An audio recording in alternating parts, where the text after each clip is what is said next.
Hi, I'm Antiwari, my Touch a Life scholar. In this video, we want to look at beta oxidation. Now, before I go into beta oxidation in details, I would like to explain what is called metabolism. Now, when we talk about metabolism, metabolism is the total summarization of enzyme catalyzed reaction.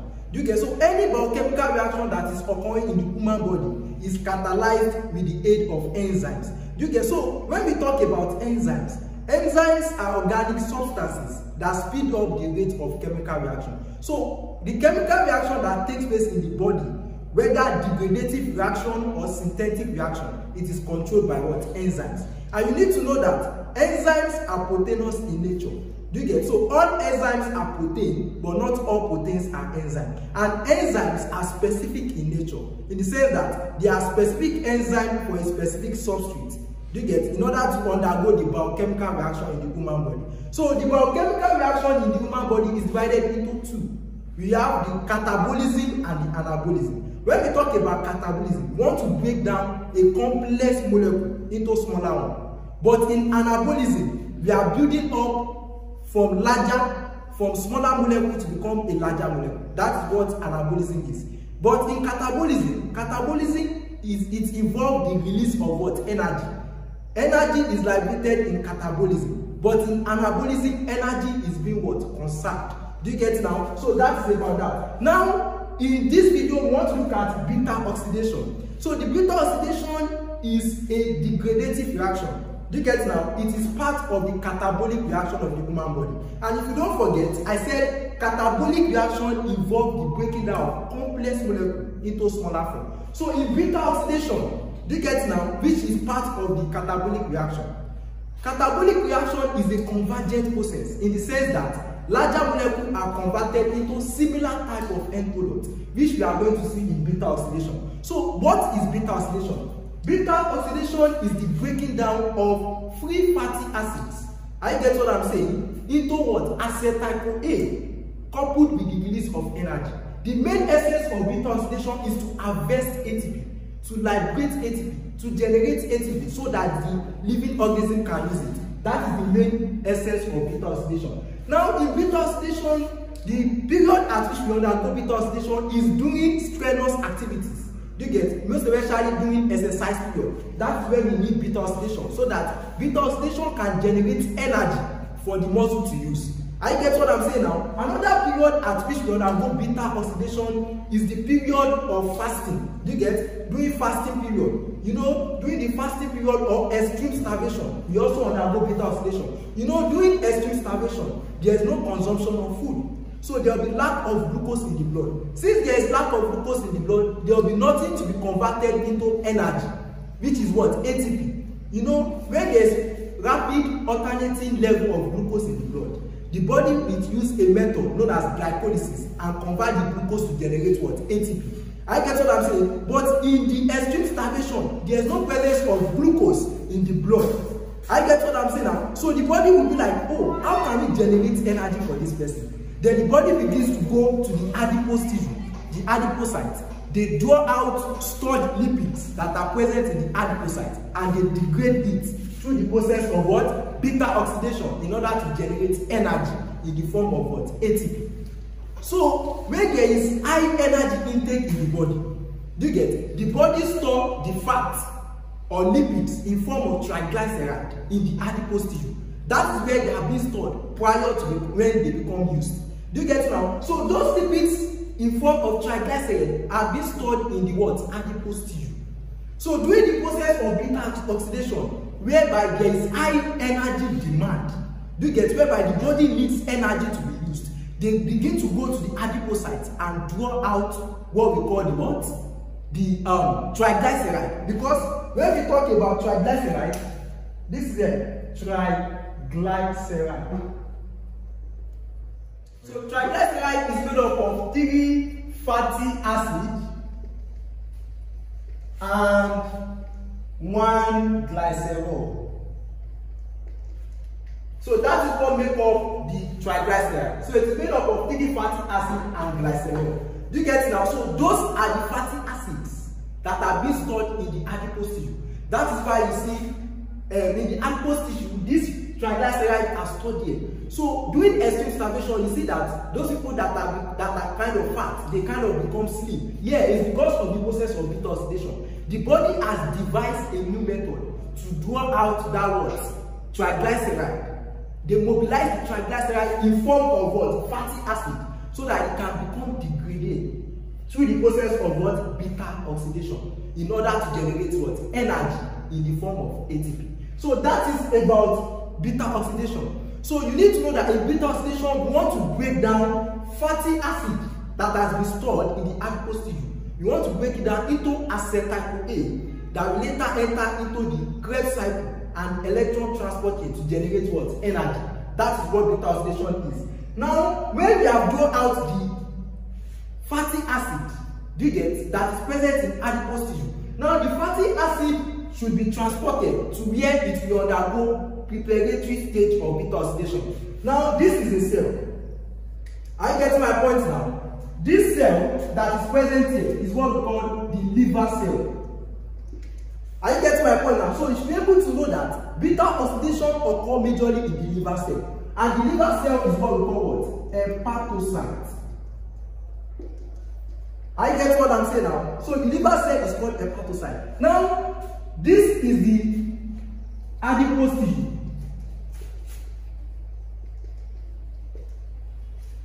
Are you getting now? So in the adipose tissue, what is present here? We have stored fatty acid here in form of triglyceride. So in this adipose tissue, there's presence of what? Triglyceride. So this triglyceride that is present in the adipose tissue will be mobilized in form of what? Fatty acid. The fatty acid we are looking at here is a free fatty acid, a long chain free fatty acid. You get, when we are talking about fatty acid, though, there are different kinds of fatty acid in the body. Just like the fatty acid, we have the palmitic acid. Palmitic acid is a free fatty acid. We also have oleic acid. And we also have linoleic acid. These acids are free fatty acid, a long chain free fatty acid. Just like the palmitic acid now. The palmitic acid has a 16 carbon chain, while oleic acid has an 18 carbon chain, and linoleic also has 18 carbon chain. Now, the palmitic acid that has 16 carbon chain is saturated in the sense that it is made up of a single bond. But oleic acid, which is 18 carbon chain, is saturated as well, meaning that it also has a what? A single bond. But linoleic acid, which is 18 carbon chain, is unsaturated, telling you that it has a what? A double bond. So in this free fatty acid, which one are we using precisely? We are making use of what? Palmitic acid.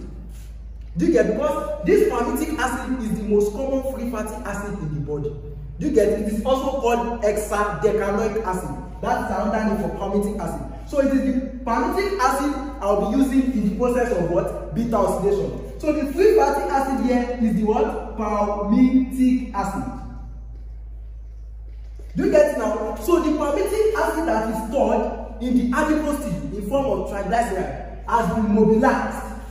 Do you get? So the palmitic acid wants to gain entry into the what? Cytoplasm of the liver. I get what I'm saying now. So you want to enter into the cytosol of the cytoplasm of the liver cell, because when you enter into the cytoplasm of the liver cell, that is when they prepare the stage of beta oxidation. Do you get it now? So this palmitic acid we are looking at, this free fatty acid, is a negatively charged structure. So it cannot pass through this biological membrane. You know, this is a liver cell. Inside the cell, there's presence of nucleus. Do you get? Then outside the nucleus, you have this structure here. This is what we call, this is called the nucleus. Then this is what we call what? Mitochondria. So outside the nucleus as well, you also have what is called the let's say this as the Golgi apparatus, and so on. So this part here is the cytoplasm of the liver. Are you getting what I'm saying now? So this palmitic acid, which is free fatty acid, wants to undergo transportation into the cytosol of the liver cell. That will lead me to my next sequence, which is transport mechanism in beta oxidation 1. So we want to look at how this palmitic acid that is outside the liver cell, how they got transported into the what? Liver cell. How? Now, around this membrane of the liver cell, I get what I'm saying now. There's something we call fatty acid transport proteins. They are solute carrier family 27. I get what I'm saying now. They are transmembrane protein. They are present here. We call it SLC27. They are called solute carrier protein. Do you get? They are family, super family structure. Do you get? So that one that is present around this biological membrane that is going to transport palmitic acid into the what? Cytoplasm of the liver cell. Do you get it now? So this solute carrier family that is present around the biological membrane needs to undergo facilitated diffusion in order to transport the palmitic acid into the cytosol of the liver.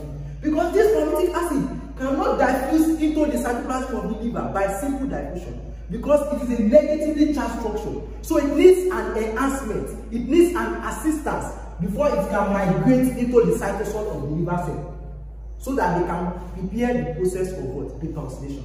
So when we transport the palmitic acid into the liver cell, into the cytoplasm of the liver cell, is the solute carrier family 27. Do you get it now? Which is a fatty acid transport protein. They are facilitative protein. So they enhance and assist this palmitic acid to enter into the what? Cytoplasm. Now can you see now? We now have the palmitic acid in the cytosol of the liver cell. I get what I'm saying now? So all this stage is just the preparatory stage of beta oxidation. The beta oxidation will never occur in the cytoplasm. Do you get? So the palmitic acid just wants to diffuse from the outside the cell. I get what I'm saying? From where it is being stored as triglyceride, they become mobilized as free fatty acid. But which free fatty acid to be precise? Palmitic acid, which is 16 carbonyl. So the palmitic acid will gain entry into the cytosol of the liver cell by the solute carrier family 27. Do you get it now? Now we now have the palmitic acid in the cytosol of the liver cell. That will lead me to my next sequence, which is what? Activation. Do you get it now? So we now have palmitic acid in the liver cell. Activation reaction is going to trap the palmitic acid that is present in the cytosol of the liver cell, so that the palmitic acid will be able to leave. You get it now? Because the palmitic acid must not leave the cytoplasm. Because if it leaves the cytoplasm, then the process of beta oxidation will not be what? Will not take place. I get my point now. So that is what will lead me to my next sequence, which is activation reaction. Now in activation reaction, we want to trap palmitic acid in the cytosol of the liver. How will that occur? Now looking at the palmitic acid, you know I told you that palmitic acid is a 16 carbon long chain. I get what I'm saying now. So this is the structure of palmitic acid. CH2, CH2, COOH. I get what I'm saying now. This is the structure of palmitic acid. Though palmitic acid is 60 carbon long, but I'm using this to represent palmitic acid. I'm using a 2 carbon short. I cannot be writing CH2, CH2, CH2. You get now? Though it is 60 carbon long, but I will represent it with this. Because during the process of beta oxidation, even though it is 16 carbon long, it is only these 2 carbon that will be used up in each beta oxidation cycle. I get what I'm saying now. So that's why I represented my palmitic acid with this. So this is my palmitic acid. Are you getting my point now? So this palmitic acid, where is it present? It is present in the cytosol. Don't forget. So it is within the cytosol of the liver, the cytoplasm of the liver. That is where activation reaction takes place. Now this is the palmitic acid, which is 16 carbon long, but I'm representing it 2 carbon short. Now this palmitic acid will be catalyzed by an enzyme. You know I told that in beta oxidation is a degradative reaction. And what performs that reaction? Enzymes. Yes. So the enzyme that is waiting for palmitic acid in the cytosol is what we call the what? The enzyme is what we call the fatty acid CoA synthase. Yes. So this is the name of the enzyme. Fatty acid CoA synthase is the one that will catalyze the activation reaction.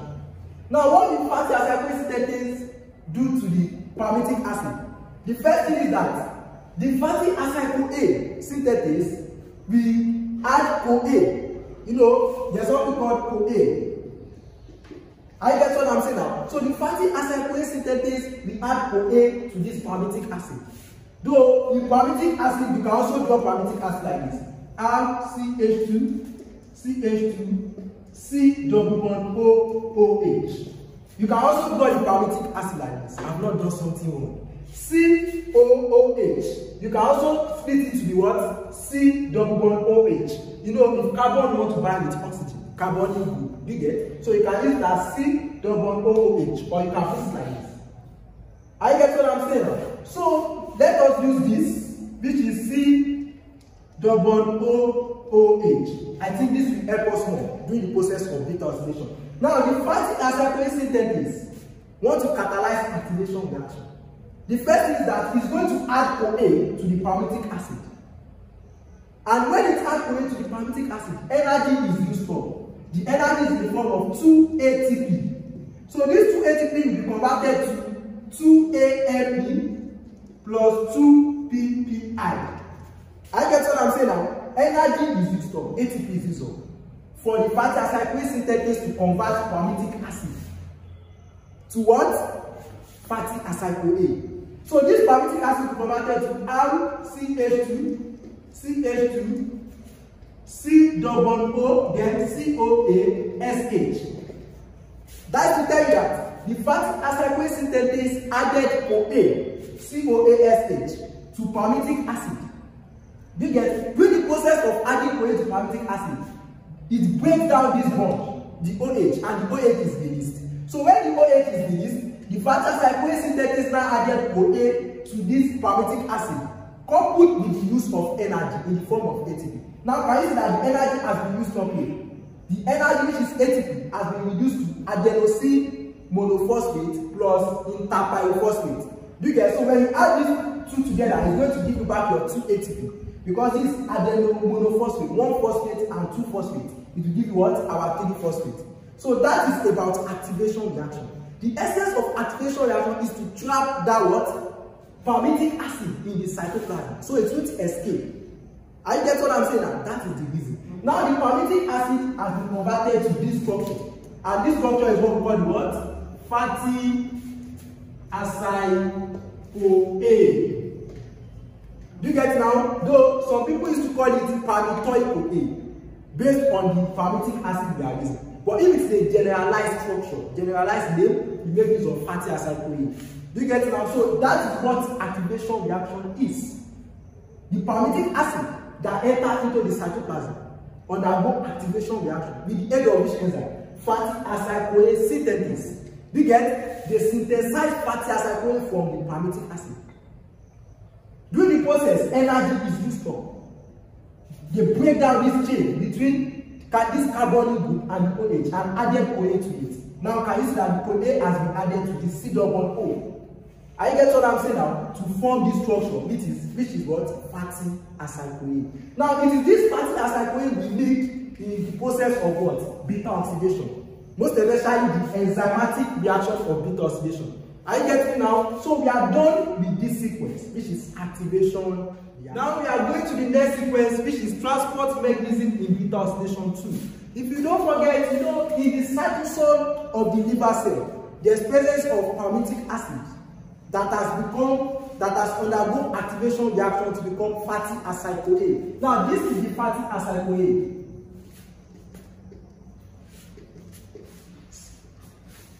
COASH.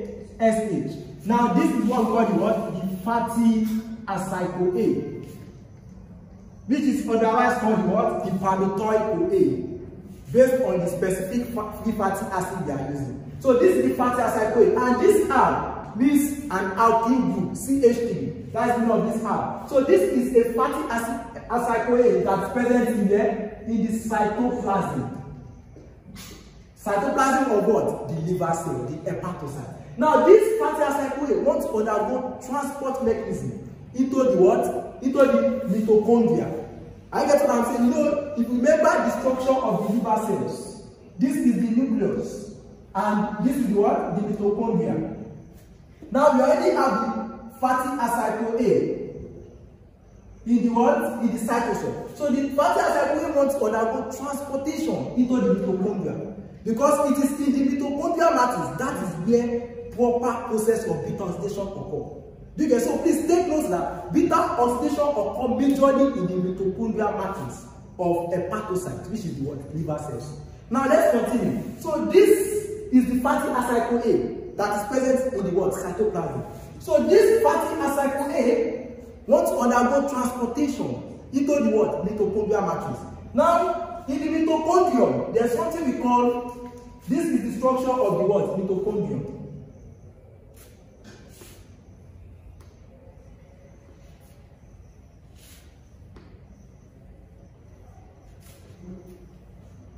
Yes, this is the diagram of the mitochondrium.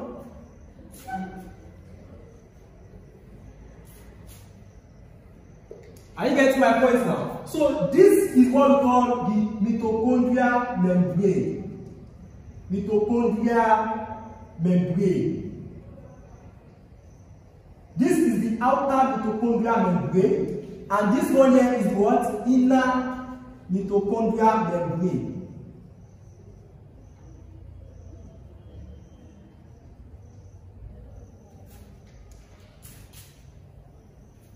Now, before we now have this entire structure, and this is what we call the what? The mitochondrial matrix. Yes, this is the mitochondrial matrix. So this is the space. This space is what we call the what? Mitochondrial matrix. I get what I'm saying? The mitochondrial matrix is the deepest structure of the what? Mitochondrium. So that is where beta oxidation occurs. Now we have our fatty acyl A outside the mitochondrium, which is the what? Cytoplasm. So this fatty acyl A wants to get transported into the what? Mitochondrial matrix. How did that occur? Normally in the mitochondrial matrix, there's presence of mitochondrial membrane. This mitochondrial membrane, you know, when you have an organ, there is always a membrane surrounding the organ. So the membrane surrounding the mitochondrium is the mitochondrial membrane. So now in the mitochondrial membrane, there are soldiers. Do you get? The membrane are just like a gate. So outside the gate, what will be guiding the gate? Soldiers. So the soldiers that are guiding the mitochondrial membrane are these two soldiers. So the first one is what we call CAT1, and this one is what we call the what? CAT2. CAT1 means what? Carnitine acyltransferase type 1. Why this one means what? Carnitine acyltransferase type 2. That's one of what? CAT1. So when we talk about this carnitine acyltransferase type 1. For this, I just want to say there are enzymatic molecules that are responsible for the transport of free fatty acid into the what? Mitochondrial matrix. Why that one is what? Carnitine acyltransferase type 2. You get it now, but if they are using a specific name for a specific free fatty acid, which is the palmitic acid, we can use carnitine palmitoid transferase type 1 and carnitine palmitoid transferase type 2. So these are the soldiers. The CAT1 and CAT2, they are the soldiers guiding the mitochondrial membrane. So now, let's continue please. So this fatty acyl A wants to gain entry into the mitochondrial matrix. How will that be possible? Do you get it now? So the first thing is that this is the opening into the mitochondrial matrix. It's just like an entrance into the mitochondrial matrix. But this fatty acyl A cannot pass through this what? Entrance. This entrance is what we call the what? Translocase. Translocase. So the fatty acyl A cannot pass through the translocase. Do you know why? Because it is a large and complex molecule. This OA is making the fatty acid to be very large. Though the fatty acid is a long chain free fatty acid on its own. So when you are not adding CoA to it, you are making it to become more complex. And the only free fatty acid that can pass through the translocase are the short chain free fatty acid and some medium chain free fatty acid. But this one is a long chain. And you are now adding CoA to it to become fatty acid, making it to become more complex. So they cannot pass through this translocase. And they want to enter the mitochondrial matrix. How will the fatty acyl A in the cytoplasm enter into the mitochondrial matrix? Wow. Let's get into it. Now, the first thing is that this CAT1, which are the soldiers guiding the mitochondrial membrane, The carnitine acyltransferase type 1 will break this bond. The bond between the fatty acid and CoA. It will break this bond and what? Release CoA. Do you get now? So let's say it has broken this bond. So there's no CoA here again. Do you get? So this is our CoA. So what do we have left? We have the fatty acid. Now this same CAT1, which is carnitine acyltransferase type 1, it will release a transporter molecule. We call it carnitine. So a carnitine is released. Are you getting now? So the carnitine is released from CAT1. So this carnitine will now bind with fatty acid. When the carnitine binds with fatty acid, what will it form? Fatty acid carnitine. Do you get it now? So the carnitine will assist the fatty acid to undergo transportation into the mitochondrial matrix. Can you see the sense they are using? Do you get it now? So this becomes transported through the transcriptase with the end of carnitine, their transporter molecule. Now what do we have here? CH2, CH2, C double O carnitine. Are you getting now? So you now have the fatty acid carnitine in the what? Mitochondrial matrix. They are passed through the what? Transcriptase and enter into the mitochondrial matrix. But what do we need in the mitochondrial matrix? We need fatty acid CoA. But there's no CoA yet. What do we have? Carnitine. So how can we transport this CoA into this what? Mitochondrial matrix? Because CoA is a very complex molecule and it cannot pass through this transcriptase. Then the second enzymatic molecule, which is carnitine acyltransferase type 2, will be like, oh, since you cannot pass through the transcriptase, my guy, let me help you. Then this CAT2 will carry this CoA and throw it into the what? The mitochondrial matrix. Now, can you see now? This is the CoA in the mitochondrial matrix. This same CAT2 will break the bond between fatty acid and carnitine. Break this bond. Release carnitine. And the carnitine passes back into the transcriptase and store back in the what? CAT1. Do you get now? So this CAT2 will break the bond between fatty acid and carnitine, causing the carnitine to move back to where it was initially what? Released. And where is that? CAT1. So since we don't have carnitine again, it has become transported into the CAT1. Then the CoA, this same CAT2 will cause the CoA to bind with the fatty acid to form back our what? Our fatty acid CoA. Now, can you see the method at which the fatty acid CoA in the what? Cytoplasm got transported into the mitochondrial matrix? Yes, that is the transport mechanism in beta oxidation 2. Now we now have our fatty acid CoA in the mitochondrial matrix. Now they can undergo the main process of beta oxidation, which is the what? Enzymatic reaction in beta oxidation. Now let's get continued. Now this fatty acid CoA will be acted upon by a series of enzymes. Do you get now? The first enzyme, let me first of all list those enzymes for you. Now the first enzyme is what we call the fatty acid CoA dehydrogenase. That's the first enzyme. Then followed by the enol CoA hydratase. That is the second enzyme in beta oxidation. The third enzyme is beta hydroxy acid CoA dehydrogenase. That's the third enzyme. And the fourth enzyme is beta keto acid CoA thiolase. So these are the four enzymes that will undergo enzymatic reaction in beta oxidation. Immediately, the fatty acid CoA got transported into the what? Mitochondrial matrix. Now, this fatty acid CoA will be acted upon by this enzyme. What's the name of this enzyme? Fatty acid CoA dehydrogenase. Now, this is it. Fatty acid CoA dehydrogenase. From the word dehydrogenase, what will this enzyme do? It will remove hydrogen. It will remove 2 molecules of hydrogen from this fatty acid CoA. I get what I'm saying now. So let us label this fatty acid CoA. This is the first carbon, this is the alpha carbon, and this is the what? Beta carbon. You can also use it as 1, 2, 3. You get it now, but I'm using 1 alpha and beta. So the fatty acid CoA dehydrogenase will remove 2 molecules of hydrogen, one from the alpha carbon and the other and another hydrogen from the what? Beta carbon. Do you get it now? So when it removes one hydrogen from the alpha and beta carbon, it becomes like this, RCH. Because of the hydrogen that has become removed, it will be double bond CH, then C double bond O, COA, SH. When the fatty acid CoA dehydrogenase remove one hydrogen from the alpha and one hydrogen from the beta, the two molecule of hydrogen is added to a coenzyme. We call it flavin adenine dinucleotide.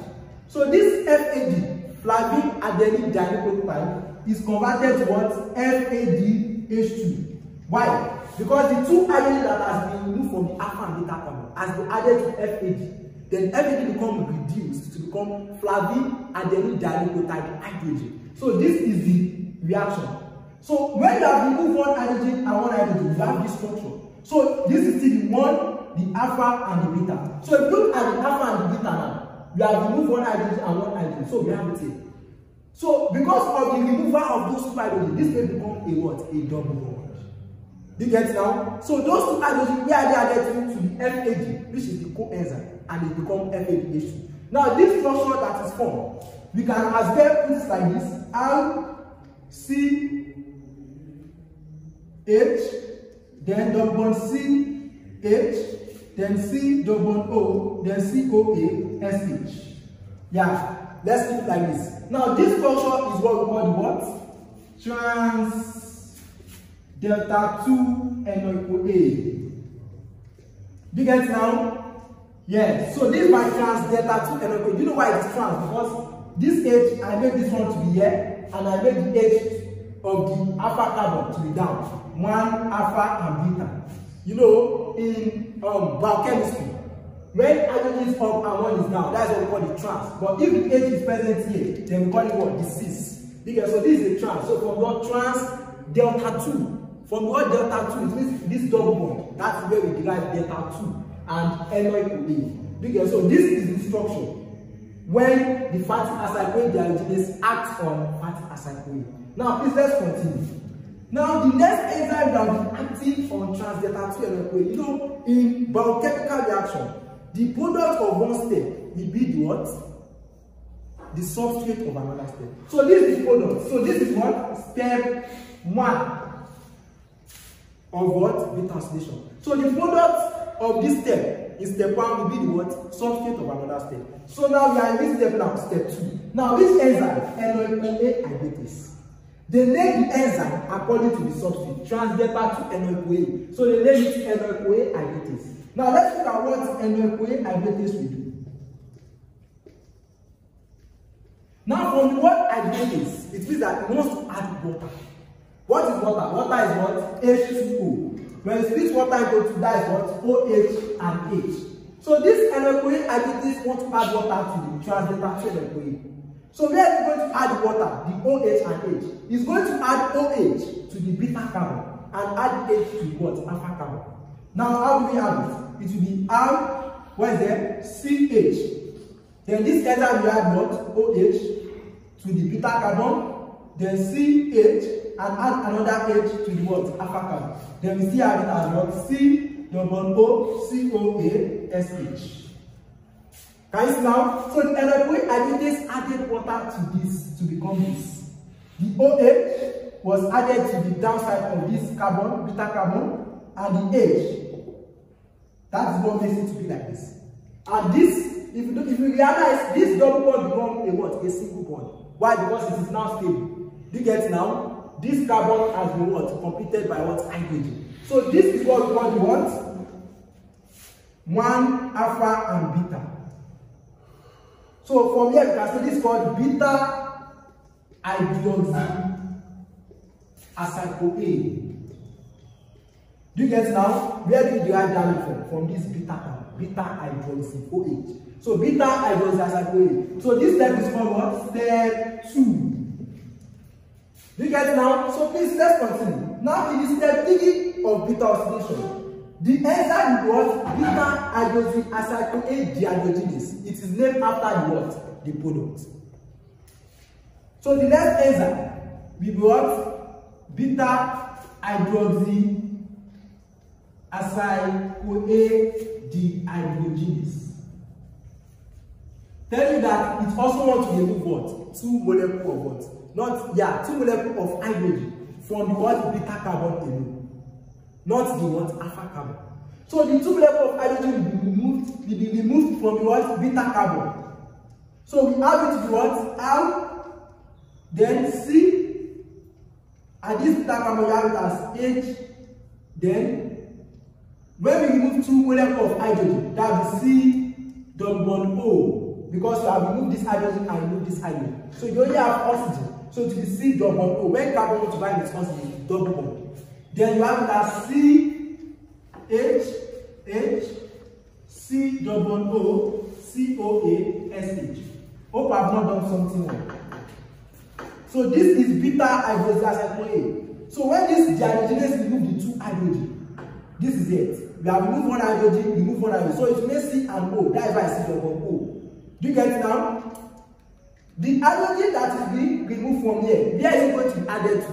To the what? NAD+. Do you get it now? The hydrogen is added to NAD+. Do you get it now? And when it is added to the NAD+, becomes the NADH plus H+. Do you get it now? So that is a coenzyme. The 2 hydrogen that is removed from the beta carbon is added to NAD+ to become NADH plus H+. Now we have this structure. Now this is what we call the what? From the word 1 alpha and beta. Beta keto. Do you get? So this is called beta keto acyl-CoA. That is about step what? Step 3. Now let's look at the last step of beta oxidation, which is the what? Is step 4. Now, in the step 4, it continues from here. Do you get it now? So let's look at the step 4 of beta oxidation. So the beta keto acyl-CoA thiolase is named after this product, beta keto acyl-CoA.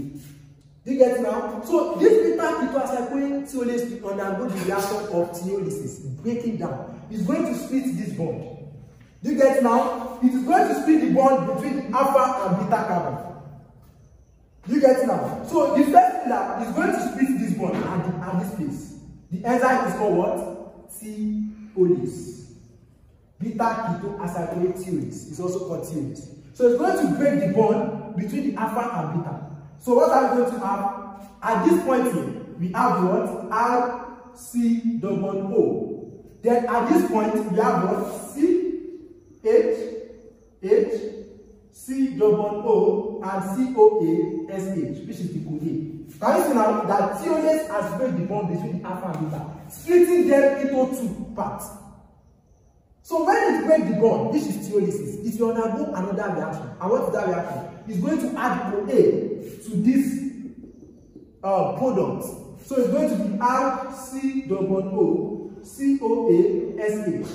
And this one will have what? C, H, H, C double bond O, and COA, SH. So this one, the carbon is not balanced, so we add 1 H. So at the end of beta oxidation, what do we have? This is our what? Fatty acyl-CoA. Do you get now? Fatty acyl-CoA that is started with what? The fatty acyl-CoA we use in beta oxidation that we started with in the process of beta oxidation. Now this is the key. And this is what we call what? Acetyl-CoA. Do you get it now? So the end reaction of beta oxidation, it ends with what? Another fatty acyl-CoA and what? Acetyl-CoA.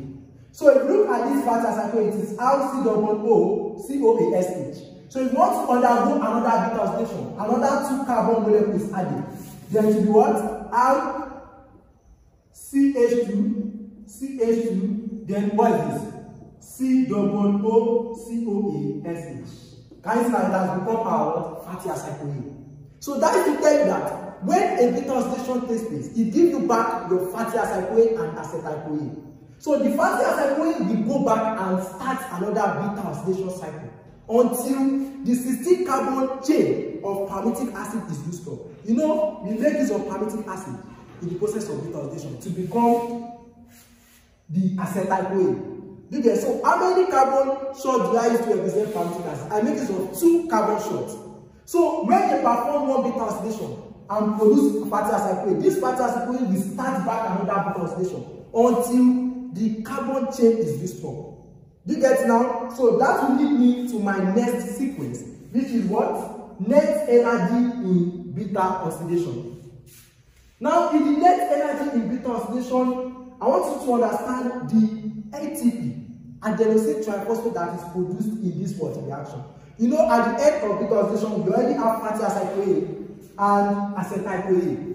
So the fatty acid CoA will start back this beta oxidation and undergo another cycle of beta oxidation until the chain of the palmitic acid, which is 16 carbon chain, is restored. So the net energy, the net energy of beta oxidation. Now, if you don't forget, at the end of beta oxidation, what do we have? Fatty acid CoA and what? Acetyl CoA. Now, the fatty acid CoA that we are going to be looking at, this fatty acid CoA that is formed after that it will undergo another process for what? Beta oxidation. So when it undergoes this process of beta oxidation, how many products is formed in beta oxidation? FADH2 and NADH. Do you get now? So we have the what? Acetyl CoA and fatty acid CoA. Do you get now? So the fatty acid CoA, do you get now? We undergo another what? Beta oxidation cycle. So before it uses up the carbon chain of palmitic acid, it has to undergo 7 beta oxidation and produce 8 acetyl CoA. So as a result of it, you have what? 7 what? Beta oxidation and produce what? 8 acetyl CoA. Do you get? You know that palmitic acid that we use in beta oxidation is 16 carbon long. So before you can use up the carbon chain of palmitic acid, the reaction must be what? 7 beta oxidation. And how many acetyl CoA produce? 8 acetyl CoA. Do you get? You know, in what is it called? Palmitic acid. Palmitic acid is 16 carbon long. Let's look at it. 1, 2, 3, 4, 5, 6, 7, 8, 9, 10, 11, 12, 13, 14, 15, 16. 1, 2, 3, 4, 5, 6, 7, 8, 9, 10, 11, 12, 13, 14, 15, 16. Yeah, so this is a skeletal structure of palmitic acid. So when palmitic acid undergoes beta oxidation, there are 2 carbon shots. That means 1, 2, we cut it, 1, 2, we cut it, 1, 2, we cut it, 1, 2, we cut it, 1, 2, we cut it, 1, 2, we cut it, 1, 2, we cut it, 1, 2. So how many beta oxidation did you undergo? This is 1, 2, 3, 4, 5, 6, and 7. You undergo 7 beta oxidation and produce 1, 2, 3, 4, 5, 6, 7, 8, and produce what? 8 acetyl CoA. That's what we are doing. Do you get it now? So when you undergo 7 beta oxidation, how many FADH2 will be produced? 7 FADH2. How many NADH will be produced? 7 NADH. So you have it in what? 7 FADH2 and what? 7 NADH. Then you have 8 acetyl CoA. Do you get it now? So let me give you the 7 beta oxidation first. Don't forget that in catabolic reaction, one NADH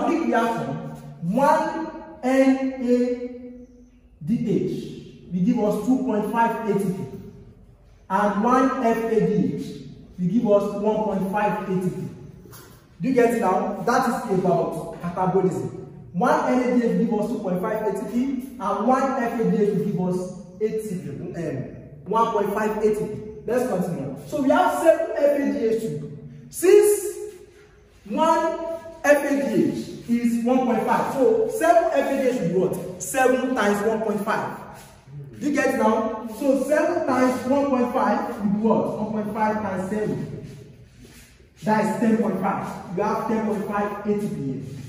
Do you get it now? If 1 NADH is 2.5 ATP, how many ATP is for 7 NADH? That's what? 7 times 2.5. So 7 times 2.5 will be what? That is that's 35, then 17.5. So 17.5 ATP added to 10.5 ATP. What are we going to get? 28 ATP. Okay, so that's tell you that for the complete beta oxidation of palmitic acid, how many ATP do we have? 28 ATP. Now, it remains 8 acetyl-CoA. So the 8 acetyl-CoA that is formed as a result of beta oxidation, we enter into the what? Citric acid cycle, the Krebs cycle. You know, from the Krebs cycle, they enter into the what? Electron transport chain in order to generate what? ATP. Now, in the Krebs cycle, we also have 3 NADH, 1 FADH, and 1 GTP. This GTP is also called the what? ATP. So in the Krebs cycle, we have 3 NADH. Do you get it now? So that is 3 times 2.5. No, 1 NADH is what? 2.5 ATP. So that will be 3 times 2.5. That should be what? 7.5. Then this is what? 1 FADH, which is also what? Our 1.5 and 1 ATP. So when we add it together, what are we going to have? 7.5 plus 1.5. That should be what? 9 plus 1. That is 10 ATP. So in Krebs cycle, we have how many ATP in Krebs cycle? 10 ATP. So this 8 acetyl-CoA, we enter into the Krebs cycle. They undergo the process of Krebs cycle. So it means that if one acetyl-CoA undergoes Krebs cycle, it's going to generate how many ATP? 10 ATP. So when it continues 1, 2, 3 until reach 8 acetyl-CoA, how many ATP will be generated? That is what? 8 times 10. Is that not true? That's how many ATP? 80 ATP. So in beta oxidation, we have 28 ATP and we have what? 80 ATP. So let's add this ATP together. That is what? 20 ATP plus 80 ATP. Mathematics. That is 108 ATP. Can you see? This is the energy in beta oxidation. But do you think this is the energy? No. If you don't forget, in my activation reaction, when I explain activation reaction, 2 ATP is used up in activation reaction, whereby the what is it called? The palmitic acid got converted to what? Fatty acyl-CoA. We make use of 2 ATP that got converted to 2 AMP plus PPI. So the 2 ATP will be removed from 108. So that's what? 108 minus 2 ATP. So the total ATP formed in beta oxidation is what? 106 ATP. Do you get? So in beta oxidation, we have how many ATP? 106 ATP formed in the process of beta oxidation. So that is the net energy in beta oxidation.